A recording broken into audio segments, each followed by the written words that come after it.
Здравейте, приятели! Дойде време да се представим. Аз съм Иван. Аз съм Валентина.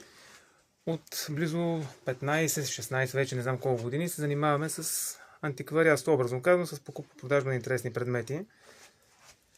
Имаме си Фейсбук, имаме си страници, имаме си платформи за продажба.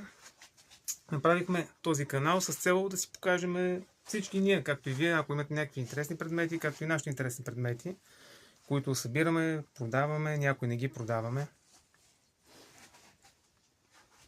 Никога не сме имали YouTube канал. Като начинаещи, може да напишете въобще дали ви е интересно това, което правим, което смятаме да правим за напред. Виждаме, че доста бързо стигнаме почти 100 абоната, за което ви благодарим. И че имате такова голямо доверие. Събираме колекции на Диагостини, най-вече които са. Загубяваме Трабант. Преди малко пуснахме на живо, но просто качеството на клипа просто беше много трагично, много зле. Явно интернет връзката ни е слаба, просто в помещението, в което се намираме. Канала го създадахме основно като антиквариатство, като интересни предмети, дестинации, които посещаваме постоянно, защото за да имаш нови неща, няма как да седиш на едно место и те идват просто. Скоро ще имаме и нови предмети. Както се вижда, едната витрина е почти изпразнена. Ако някой има интерес към даден предмет, може да напише в коментарите. Индивидуално ще направим едно включване с този предмет, който е.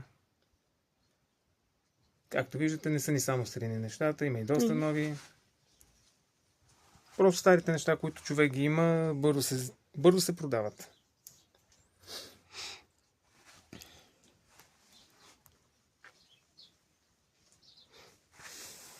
Това е интересна масичка. И интересен предмет. Свещник. Който е сребърен, с маркировка. Количката, която видяхте в по-предишни наши включвания, също е тук. Тя не се продава. Кажете от вас, колко като деца са имали такива колички. Моята лично беше москвич с педали. Такава не съм имал.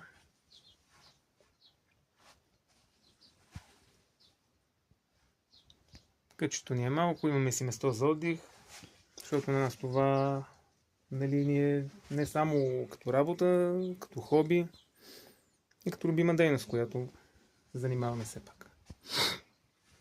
Много скоро очаквайте включвания на доста интересни места и другия месец от морето. Да, на дельфинариума, на различни места.